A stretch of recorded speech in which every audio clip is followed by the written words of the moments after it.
أولئك أصحاب الجنة هم فيها خالدون صدق اللہ العظیم۔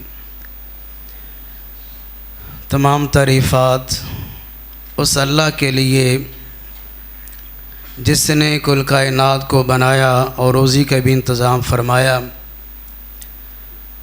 درود و سلام آقا دو جہاں سرور کون و مکان والی بطحا محبوب خدا امام الانبیاء امام الحرمین امام القبلتین جناب حضرت محمد صلی اللہ علیہ وآلہ وسلم پر، جس کو ساری کائنات کی ہدایت کے لیے مبعوث فرمایا۔ حضرات و حاضرین، اللہ نے انسانوں کو پیدا کیا، پھر انسانوں کی رہنمائی کے لیے اللہ نے نبیوں کو مبعوث کیا،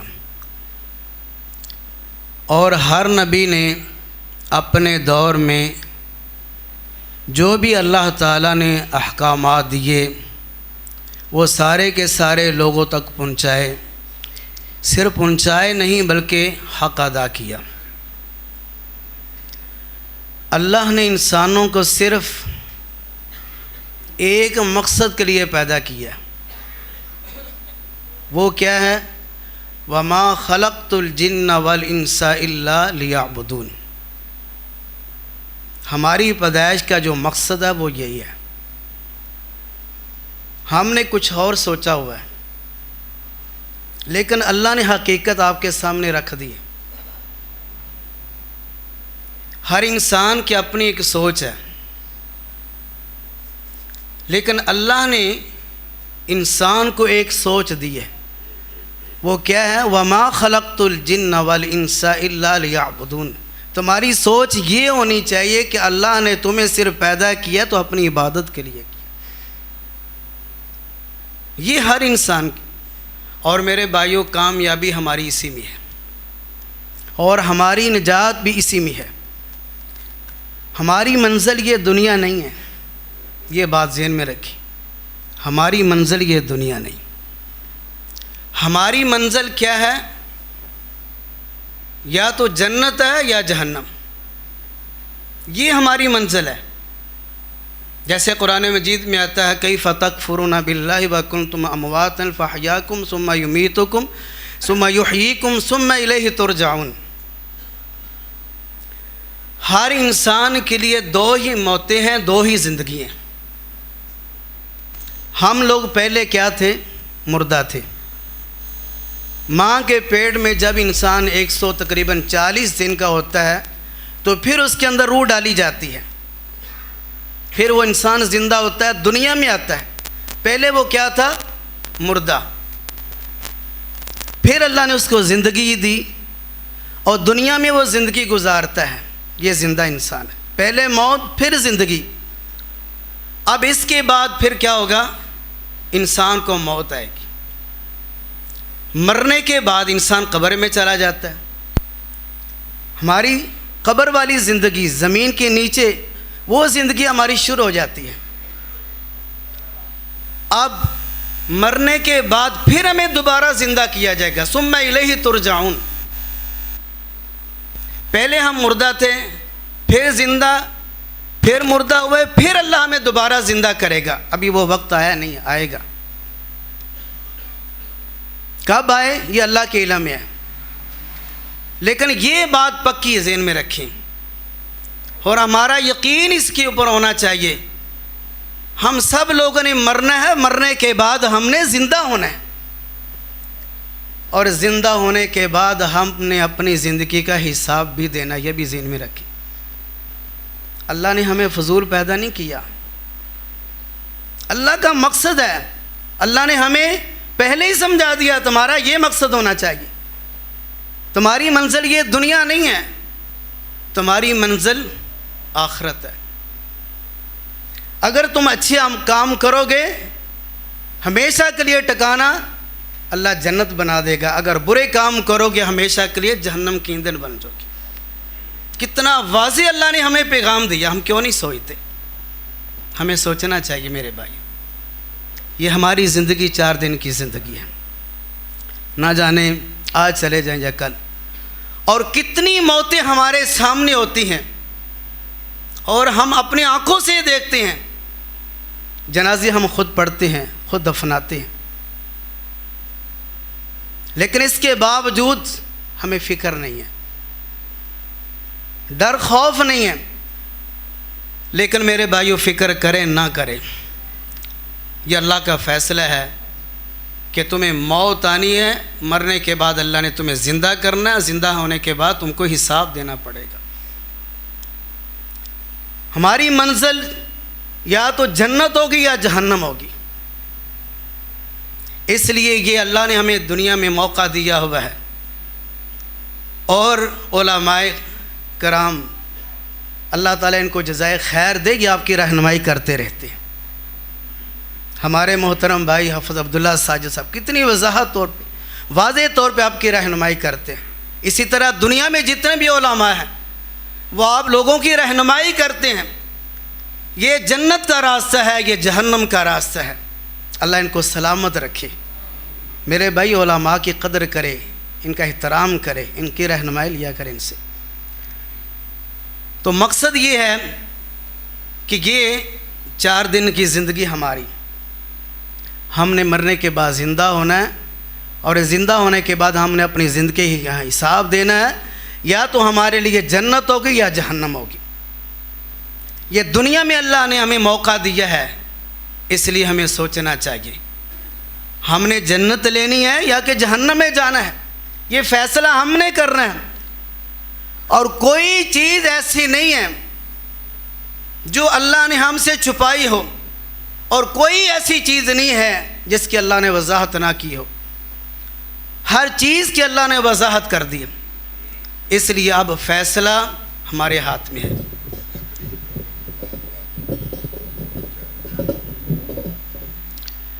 اب فیصلہ ہمارے ہاتھ میں ہے، لیکن اس کے باوجود میرے بھائیوں، ہمارے آقا ہمارے نبی حضرت محمد صلی اللہ علیہ وسلم نے ہماری بڑی ہی رہنمائی کی، بڑی خیر خواہی کی۔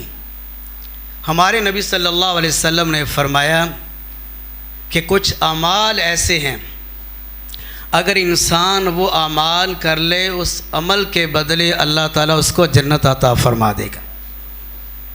چاہتے ہیں نا ہم لوگ جنت میں جائیں، شوق تو ہم سب کو ہے، کوئی بھی ایسا انسان نہیں ہے جس کو اس بات کا شوق نہیں ہے، اور سارے کے سارے ہم چاہتے ہیں کہ ہم جنتی بنیں۔ میرے بھائیو، یہ کام کوئی مشکل نہیں ہے، یقین جانیں آپ یہ چند اعمال سنیں گے اور اپنے آپ کو جنتی محسوس کریں گے، اور انشاءاللہ ہم نے جنت میں جانا ہے۔ لیکن اس سے پہلے ایک بات یاد رکھیں، ہم نے کوئی بھی کام کرنا ہے نا، کوئی بھی کام نیکی کا، خاص طور پہ ہمارے اندر تڑپ اور شوق ہونا چاہیے۔ جب تک ہمارے اندر تڑپ اور شوق نہیں ہے وہ عمل قبول نہیں ہے۔ مثال کے طور پہ نماز ہے، ہم شوق سے پڑھیں گے تو اللہ قبول کرے گا، روزہ شوق سے رکھیں گے اللہ قبول کرے گا، حج عمرہ شوق سے کریں گے اللہ قبول کرے گا، صدقہ خیرات شوق سے کریں گے تو اللہ قبول کرے گا۔ اگر ہمارے اندر شوق نہیں ہے، جذبہ نہیں ہے، تڑپ نہیں ہے، تو پھر فائدہ کوئی نہیں ہے، نہ نماز کا، نہ روزے کا، نہ حج عمرے کا، نہ صدقہ خیرات کا، کسی چیز کا کوئی۔ پہلی چیز جو ہے آپ کے اندر یہ ہونی چاہیے، ہمارے اندر یہ ہونی چاہیے کہ شوق، جذبہ ہونا چاہیے کہ شوق سے انسان نماز پڑھے، شوق سے صدقہ کرے، شوق سے روزے رکھے، شوق سے حج عمرہ کرے، شوق سے صدقہ خیرات کرے۔ جذبہ ہونا چاہیے، شوق ہونا چاہیے۔ یہ اللہ تعالیٰ چیز کو دیکھتا ہے کہ اس بندے کے اندر جذبہ کتنا ہے، شوق کتنا ہے۔ جتنا زیادہ ہمارا شوق ہوگا ہر نیکی کے اندر، اللہ تعالیٰ اتنا ہی زیادہ اجر و ثواب عطا فرمائے گا۔ اور پھر اس کے بعد ہم یہ چاہتے ہیں کہ ہم جو بھی کام کریں، ہر کام ہمارا اللہ کے ہاں قبول ہونا چاہیے۔ ظاہر بات، ہم نماز اس لیے پڑھتے ہیں، روزہ اس لیے رکھتے ہیں، صدقہ خیرات اس لیے کرتے ہیں، حج عمرہ اس لیے کرتے ہیں، سارے نیکی کے کام ہم اس لیے کرتے ہیں، ہمارے ہر عمل، ہر نیکی اللہ کے ہاں قبول ہوگی، لیکن اس کے لیے 4-5 شرطیں. پہلی کیا شرط ہے کہ انسان کا عقیدہ صحیح ہونا چاہیے.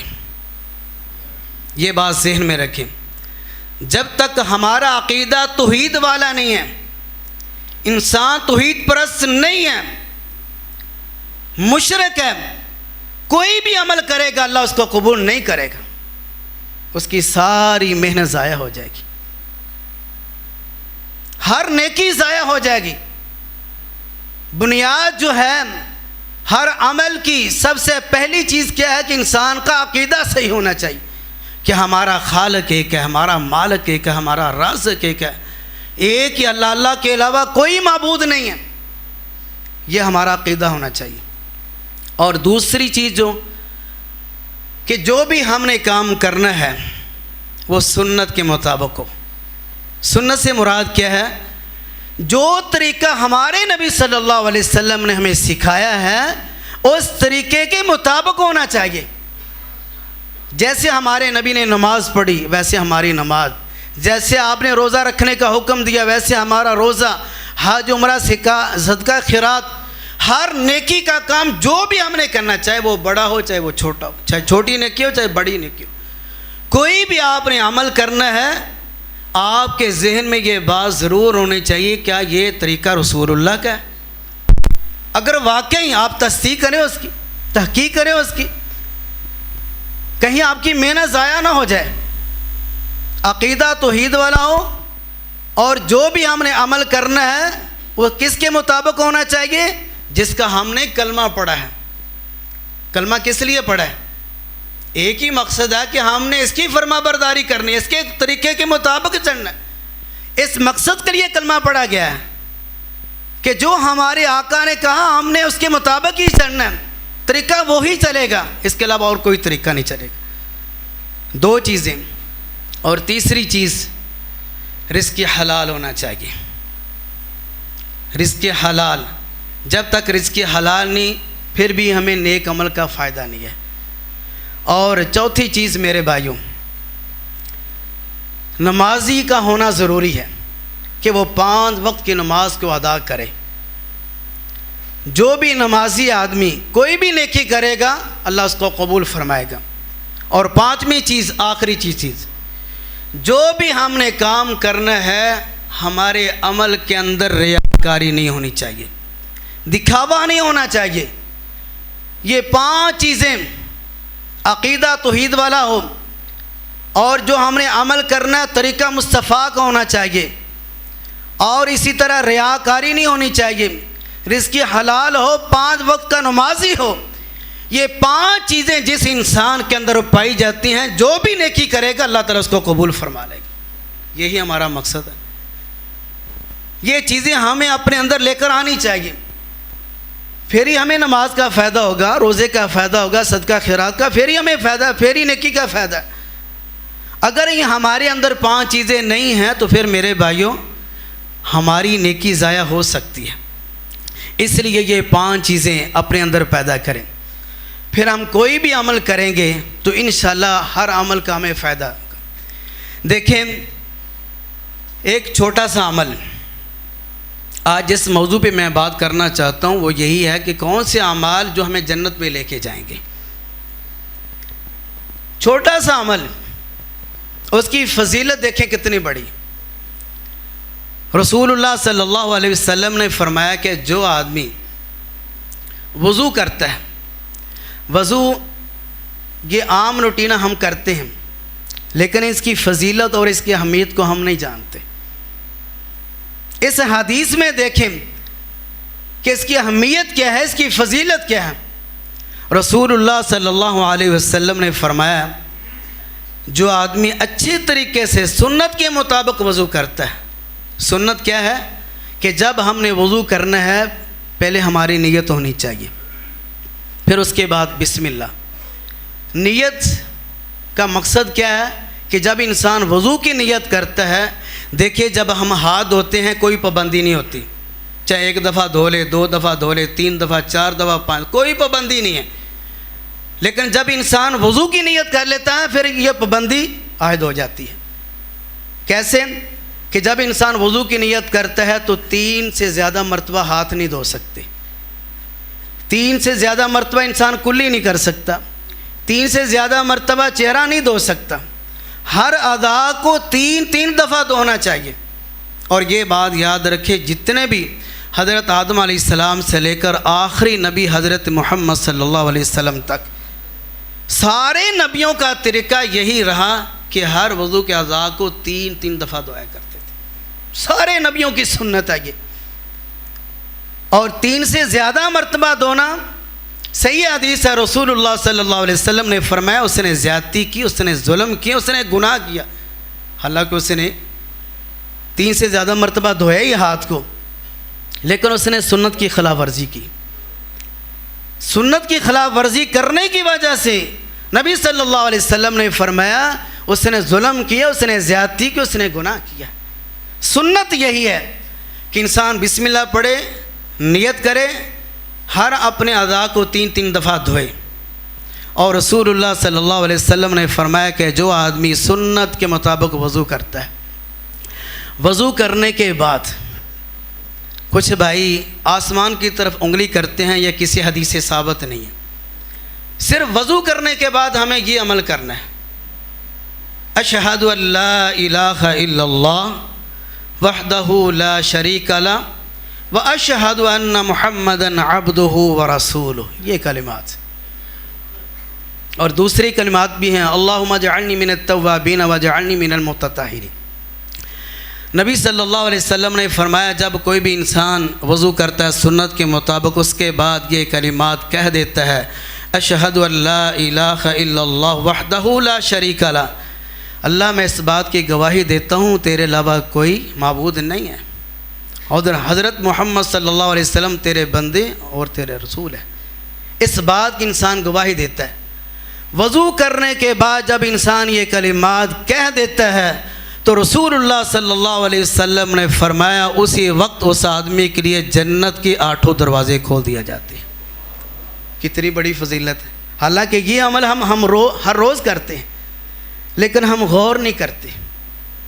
جب بھی ہم نے وضو کرنا ہے اس کی اس فضیلت کو مد نظر رکھیں، اہمیت کو سامنے رکھیں، اور یقیناً یہ صحیح حدیث ہے، اگر کوئی بھی انسان اچھے طریقے سے وضو کرتا ہے اس کے بعد یہ کلمات کہہ دیتا ہے، اس آدمی کے لیے جنت کے 8 دروازے کھول دیے جاتے ہیں۔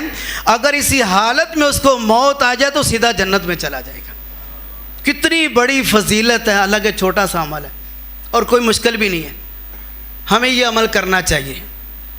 اور الحمدللہ جو پکے نمازی ہیں وہ تو ہر روز کرتے ہیں، لیکن آج کے بعد ہم نے اس نیت سے کرنا ہے کہ انشاءاللہ جب بھی ہم وضو کریں گے تو ہمارے لیے جنت کے 8 دروازے کھول دیا جائیں گے انشاءاللہ۔ ایک تو ہم نے یہ عمل غور سے کرنا ہے، اور دوسرا ایک اور عمل جو بہت ہی جامع ہے، اللہ اکبر، کتنے آسان عمل ہمارے آقا ہمارے نبی صلی اللہ علیہ وسلم نے ہمیں سکھائے ہیں۔ میرے بھائیوں، اللہ بڑا مہربان ہے، یقین جانو اتنا مہربان ہے، دنیا کی کوئی ماں اتنی مہربان نہیں ہو سکتی جتنا اللہ مہربان ہے۔ ایک دفعہ ویسے حدیث میں ایک انک لرؤوف الرحیم اس کی تشریح میں آیا، ایک دفعہ نبی صلی اللہ علیہ وسلم صحابہ کرام کے درمیان تشریف فرما تھے۔ یہ مہربانی کا لفظ صرف میں وضاحت کرنا چاہتا ہوں۔ تو ایک عورت، ایک ماں، اس کا بچہ گم ہو گیا، وہ کبھی ادھر جاتی ہے کبھی ادھر جاتی ہے، تلاش کر رہی ہے۔ زہر باز گم چیز تلاش کرنا پریشانی تو ہوتی ہے، لیکن جب مل جائے تو خوشی کتنی ہوتی ہے۔ اسی طرح وہ عورت بچے کو تلاش کرتی کرتی اس کو بچہ مل گیا۔ جیسے ہی اس کو بچہ ملا تو اس نے اپنے سینے لگایا، اس کو چوما، پیار کیا، محبت کی۔ تو نبی صلی اللہ علیہ وسلم بھی دیکھ رہے تھے، صحابہ کرام بھی دیکھ رہے تھے۔ تو نبی صلی اللہ علیہ وسلم نے فرمایا، صحابہ دیکھا یہ ماں اپنے بچے کے ساتھ کتنا پیار کرتی۔ اے میرے صحابہ، آپ مجھے یہ بتائیں، کیا یہ ماں اپنے بچے کو آگ میں پھینکنا برداشت کرے گی؟ اتنا پیار کر رہی ہے، وہ کیسے گوارا کرے گی کہ میرے بچے کو آگ لگے؟ کبھی بھی برداشت نہیں کرے گی۔ صحابہ کرام نے کہا اللہ کے نبی کبھی بھی برداشت نہیں کرے گی. فرمایا کہ اس سے کئی گنا زیادہ اللہ اپنے بندوں سے پیار کرتا ہے, کئی گنا زیادہ. کتنی محبت ہے اللہ کو ہمارے ساتھ, لیکن ہم فکر ہی نہیں کرتے, پرواہ ہی نہیں کرتے. کتنی بڑی ہماری غفلت ہے. دوسرے لفظوں میں یہ کہوں گا ہماری حماقت ہے, بے وقوفی ہے. اللہ کو ہماری اتنی فکر ہے, اللہ ہم سے اتنا پیار کرتا ہے, لیکن ہم اللہ کی پرواہ ہی نہیں کرتے, اللہ کی قدر ہی نہیں کرتے. اللہ کا ہم حکم سنتے ہیں, سارے معاملات ہوتے ہیں ہمارے سامنے, لیکن سنتے ضرور ہیں لیکن عمل نہیں کرتے. نہیں میرے بھائیوں, اللہ ہم سے بڑا پیار کرنے والا, بڑی محبت رکھنے والا ہے. جیسے اللہ ہماری قدر کرتا ہے, ہمیں اللہ کی قدر کرنی چاہیے. اللہ کی قدر کیا ہے؟ جو بھی اللہ نے احکامات دیے ہیں اس کے مطابق اپنی زندگی کو بنائیں, اس کے مطابق عمل کریں, تاکہ اللہ تعالیٰ آپ کو جنت میں لے کے جائے. دیکھیں رسول اللہ صلی اللہ علیہ وسلم نے کیا فرمایا. فرمایا کہ جو آدمی ایک دن میں 4 چیزیں اپنے اندر جمع کر لے گا, 4 کام اپنے اندر جمع کر لیتا ہے. ایک دفعہ نبی صلی اللہ علیہ وسلم صحابہ کرام کے اندر تشریف فرما تھے, تو نبی صلی اللہ علیہ وسلم نے صحابہ کرام سے پوچھا, سوال کیا کہ آج روزہ کس نے رکھا ہے؟ تو حضرت ابو بکر صدیق رضی اللہ تعالیٰ عنہ کھڑے ہو گئے, اللہ کے نبی میں نے رکھا ہے. پھر آپ نے سوال کیا اسی مجلس کے اندر کہ آج مسکین کو کھانا کس نے کھلایا؟ تو پھر حضرت ابو بکر صدیق رضی اللہ تعالیٰ عنہ کھڑے ہو گئے, اللہ کے نبی میں نے کھلایا. پھر اللہ کے نبی نے پھر سوال کیا کہ آج بیمار آدمی کی تیمارداری کس نے کی ہے؟ حضرت ابو بکر صدیق رضی اللہ تعالیٰ عنہ پھر کھڑے ہو گیا, اللہ کے نبی میں نے کیا. پھر آپ نے سوال کیا کہ آج کس نے مسلمان کا جنازہ پڑھا ہے؟ حضرت ابو بکر صدیق رضی اللہ تعالیٰ عنہ پھر کھڑے ہو گئے. یہ 4 کام. تو نبی صلی اللہ علیہ وسلم نے کیا بشارت دی, اے ابو بکر اس عمل کی وجہ سے اللہ نے تیرے لیے جنت کی 8 دروازوں کھول دیے. اس عمل کی وجہ, یہ صرف اس کے لیے نہیں تھا, حضرت ابو بکر صدیق رضی اللہ تعالیٰ عنہ کے لیے صرف نہیں تھا, ہر مسلمان کے لیے ہے. اللہ کے نبی صلی اللہ علیہ وسلم نے فرمایا کہ جو آدمی ایک دن میں یہ 4 چیزوں کو 4 کام اپنے اندر جمع کر لے گا, یعنی کہ روزہ رکھے نفلی, روزے کی حالت میں مسکین کو کھانا بھی کھلائے, تیمارداری کرے اور کسی مسلمان کا جنازہ پڑھے, جو اپنے اندر یہ 4 چیزوں کو ایک دن میں جمع کر لے گا, اللہ کے نبی صلی اللہ علیہ وسلم نے فرمایا اللہ نے اس کے لیے جنت کے 8 دروازے کھول دیے. کتنا آسان کام ہے میرے بھائیو. ہمارے اندر شوق ہونا چاہیے. یہ ساری چیزیں ایک دن میں ہو سکتی ہیں. جیسے ہمارا معاشرہ ہے, تیمارداری بھی کر سکتا ہے, مسکین کو کھانا بھی کھلا سکتا ہے, نفلی روزہ بھی رکھ سکتا ہے, جنازہ بھی, ساری چیزیں ایک دن میں ہم جمع کر سکتے ہیں تب جب ہمیں شوق ہوگا. شوق سے یہ عمل ضرور کریں تاکہ اللہ ہمارے لیے بھی جنت کے 8 دروازے کھول دے گا انشاءاللہ. تو میرے بھائی یہ عمل ایسی عمل ہے جو عمل کرنے کی وجہ سے اللہ تعالیٰ اس کے بدلے ہمیں جنت عطا فرمائے گا. اور اسی طرح ایک اور حدیث ہے, بڑی جامع حدیث ہے. یقین جانے جب ہم قرآن مجید کا مطالعہ کرتے ہیں, احادیث کا مطالعہ کرتے ہیں, تو ہمارے ذہن میں ایک سوچ پیدا ہوتی ہے, یار اتنا ہمارا اللہ ہمارا رب مہربان ہے ہمارے اوپر, ایک ایک چیز کی وضاحت کی ہے اور ہماری رہنمائی کی ہے, اور کام بھی بڑے آسان بتائیں تاکہ میرا بندہ کسی نہ کسی طرح جنت کا مالک بن جائے. اتنی رہنمائی, اتنے آسان کام.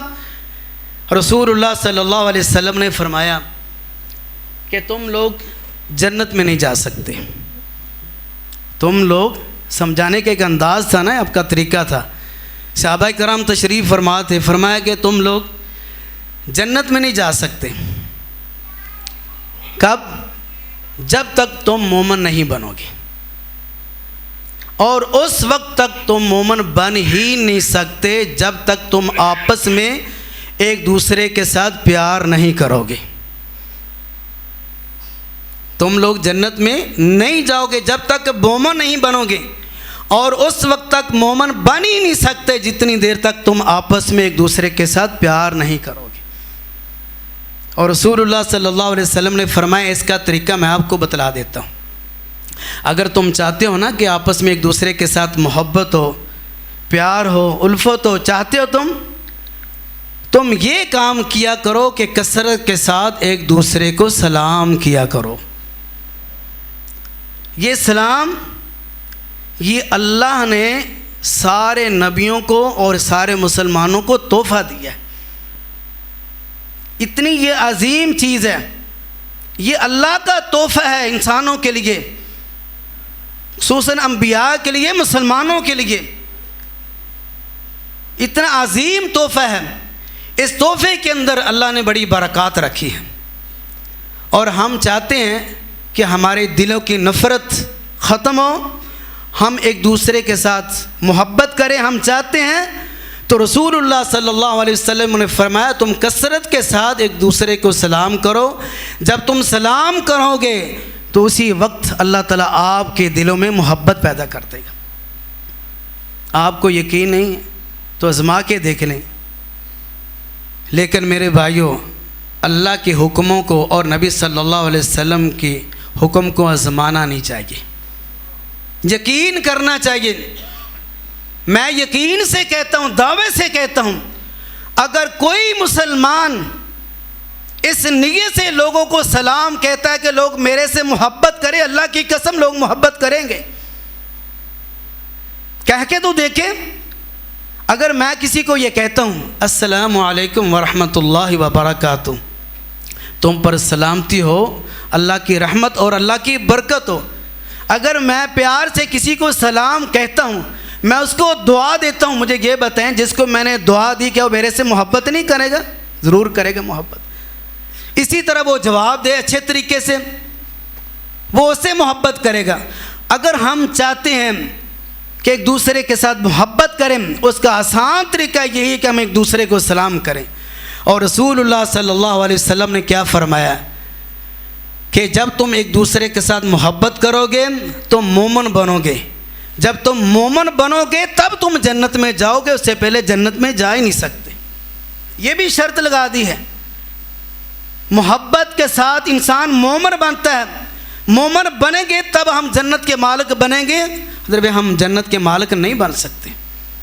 اسی طرح ایک اور حدیث میں آتا ہے، رسول اللہ صلی اللہ علیہ وسلم نے فرمایا، جو آدمی 4 چیزیں اپنے اندر پیدا کر لیتا ہے، اللہ تعالیٰ ایسے لوگوں کو سلامتی کے ساتھ جنت میں داخل فرمائے گا۔ پہلی چیز کیا ہے کہ سلام کو عام کرے، اور دوسری چیز کیا ہے کہ وہ صلہ رحمی کرے، رشتہ داروں کو اپنے ساتھ ملائے، جوڑے توڑے نہ، اور تیسری چیز کیا ہے کہ وہ مسکینوں کو کھانا کھلائے، اور چوتھی چیز کیا ہے کہ وہ انسان تہجد کی نماز ادا کرے۔ رسول اللہ صلی اللہ علیہ وسلم نے فرمایا کہ جو آدمی اپنے اندر یہ 4 چیزوں کو پیدا کر لے گا، اللہ تعالیٰ ایسے آدمی کو سلامتی کے ساتھ جنت میں داخل فرما دے گا۔ کتنا آسان عمل ہے۔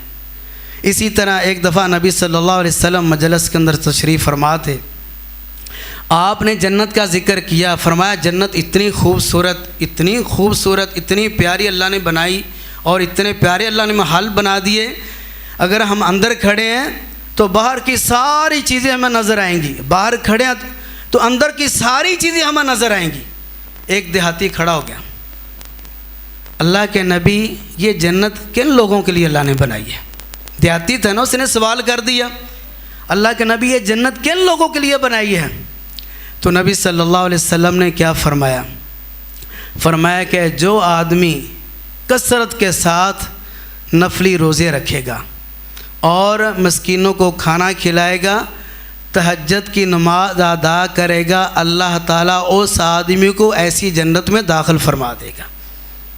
کثرت کے ساتھ نفلی روزے، مسکینوں کو کھانا کھلائے، تہجد کی نماز ادا کرے، وہ بھی انسان جنت کا مالک بن جائے گا۔ اور اسی طرح ایک اور بڑا عظیم عمل اللہ کے نبی نے بتایا۔ ایک دفعہ اللہ کے نبی کسی مجلس کے اندر تشریف فرما تھے، اور رسول اللہ صلی اللہ علیہ وسلم نے ایک صحابی آیا، اس کو کہا کہ یہ جنتی ہے۔ وہ صحابی تھی حضرت سعد بن ابی وقاص رضی اللہ تعالیٰ عنہ۔ اگلا دن ہوا، پھر آپ نے اسی صحابی کا نام لیا اور فرمایا کہ یہ جنتی ہے۔ تیسرے دن پھر آپ نے فرمایا کہ حضرت سعد بن ابی وقاص رضی اللہ تعالیٰ عنہ جنتی ہے۔ 3 دن ایک ہی مجلس کے اندر آپ اس صحابی کو جنت کی بشارت دیتے رہے۔ صحابہ کرام میں سے ایک صحابی جس کے اندر یہ شوق، یہ تڑپ پیدا ہوئی، یار یہ کون سا عمل کرتے ہیں جس کی وجہ سے اس صحابی کو دنیا میں اللہ تعالیٰ نے جنت کی بشارت دے دی؟ کون سا یہ عمل کرتے ہیں؟ دیکھیں صحابہ کرام کے اندر تڑپ اور شوق، میں دیکھوں یہ کون سا عمل کرتے ہیں جس کی وجہ سے اللہ نے اس کو دنیا میں جنت کی بشارت دے دی۔ وہ صحابی حضرت سعد بن ابی وقاص رضی اللہ تعالیٰ عنہ کے گھر چلے گئے۔ ویسے کہنے لگے کہ آج میں آپ کا مہمان ہوں۔ اس نے کہا ٹھیک ہے آپ رہیں۔ 1 دن گزرا، 2 دن گزرے، 3 دن گزرے۔ اصل مقصد اس صحابی کا یہ تھا کہ یہ عمل کون سا کرتے ہیں جس کی وجہ سے اس کو دنیا میں جنت کی بشارت ملی۔ یہ عمل کون؟ عمل دیکھنے کے لیے اس کے گھر مہمان کا بھی بہانہ بنا کے چلے گئے۔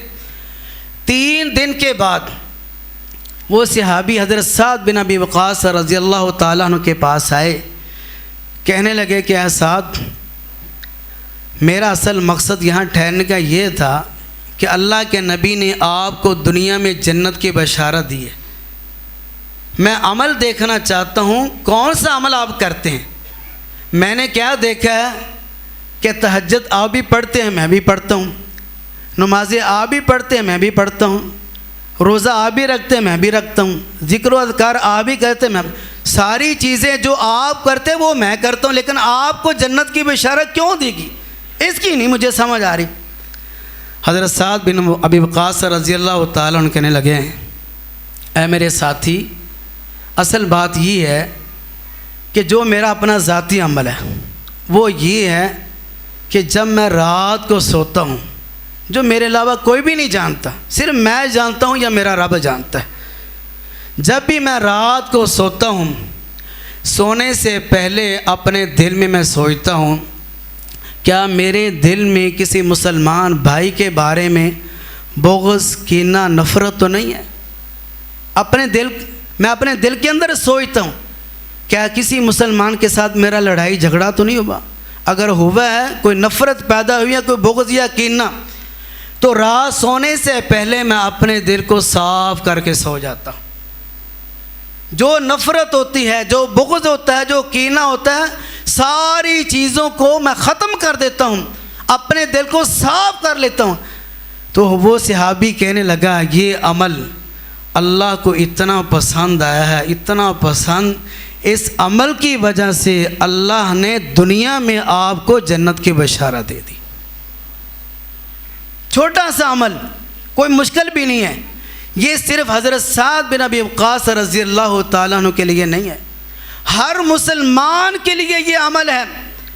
جو بھی انسان یہ چاہتا ہے کہ میں دنیا میں چلتا پھرتا جنتی بنوں، وہ یہ عمل کر لے، رات سونے سے پہلے ہر مسلمان بھائی کے بارے میں اپنے دل سے نفرت، بغض، کینے کو ختم کر دے اور اپنے دل کو صاف کر کے سو جائے۔ یہ زندگی بھر اس کا عمل رہا، وہ ایسے ہے کہ جیسے وہ دنیا میں جنتی ہے، چلتا پھرتا جنتی ہے وہ انسان۔ اس لیے میرے بھائیوں، ہمیں یہ کام لازمی کرنا چاہیے اور ضرور کرنا چاہیے۔ اور اسی طرح ایک اور حدیث جو بڑی ہی جامع ہے، رسول اللہ صلی اللہ علیہ وسلم نے فرمایا، دیکھیں ہم لوگ ہر روز نماز پڑھتے ہیں، نماز کے بعد نبی صلی اللہ علیہ وسلم نے فرمایا کہ جو آدمی آیت الکرسی کا اہتمام کرتا ہے، آیت الکرسی یہ بڑی جامع آیت ہے۔ رسول اللہ صلی اللہ علیہ وسلم نے فرمایا کہ جو آدمی ہر فرض نماز کے بعد آیت الکرسی کی تلاوت کرتا ہے اور زندگی بھر کا اس کا یہی عمل ہے، رسول اللہ صلی اللہ علیہ وسلم نے فرمایا صرف اس کے لیے ایک چیز کی رکاوٹ ہے، وہ کیا ہے؟ موت۔ صرف موت کی رکاوٹ ہے۔ جو انسان ہر فرض نماز کے بعد آیت الکرسی کی تلاوت کرتا ہے، جیسے ہی وہ مرے گا داخل الجنہ، اللہ کے نبی نے فرمایا کہ وہ سیدھا جنت میں داخل ہو جائے گا۔ بڑی عظیم آیت ہے، اس لیے ہمیں یہ بھی عمل کرنا چاہیے اور اس کا بھی اہتمام اس نیت سے کریں کہ مرنے کے بعد، یہ صحیح حدیث ہے، رسول اللہ صلی اللہ علیہ وسلم نے فرمایا کہ وہ انسان مرنے کے بعد فوراً جنت میں داخل ہو جائے گا، کوئی چیز رکاوٹ نہیں ہے۔ تو میرے بھائیو، چھوٹا سا عمل ہے، ہمیں یہ بھی کرنا ہے۔ اور آخری حدیث جو بڑی ہی جامع ہے، رسول اللہ صلی اللہ علیہ وسلم نے فرمایا، دیکھیں ہمارے اوپر 3 بڑے انعامات ہیں اور 3 بڑی قیمتی چیزیں ہیں، اللہ، اسلام اور محمد صلی اللہ علیہ وسلم۔ یہ ہمارے لیے بڑی قیمتی چیزیں ہیں، اللہ، اسلام اور محمد۔ رسول اللہ صلی اللہ علیہ وسلم نے فرمایا، جو آدمی دل سے اللہ کے اوپر رب ہونے پر راضی ہے اور اسلام کو دین سمجھ کر راضی ہے اور نبی صلی اللہ علیہ وسلم کو محمد نبی سمجھ کر راضی ہے، جو دل کی گہرائیوں سے ان کے اوپر راضی ہیں اور ساتھ ہی اپنی زبان سے اس بات کا اقرار کر لیتا ہے، کیا کہتا ہے؟ رضیت باللہ ربا وبالاسلام دینا وبمحمد نبیا۔ نبی صلی اللہ علیہ وسلم نے فرمایا کہ جو آدمی یہ کلمات صبح و شام 3 دفعہ کہہ دیتا ہے، رضیت باللہ ربا وبالاسلام دینا وبمحمد نبیا، یہ چھوٹے سے کلمات ہیں اور اس کی فضیلت کتنی بڑی ہے۔ اللہ کے نبی صلی اللہ علیہ وسلم نے فرمایا کہ جو آدمی دنیا میں زندگی بھر صبح و شام 3 دفعہ یہ کلمات کہتا رہا، حتیٰ کہ اس کو موت آ گئی، مرنے کے بعد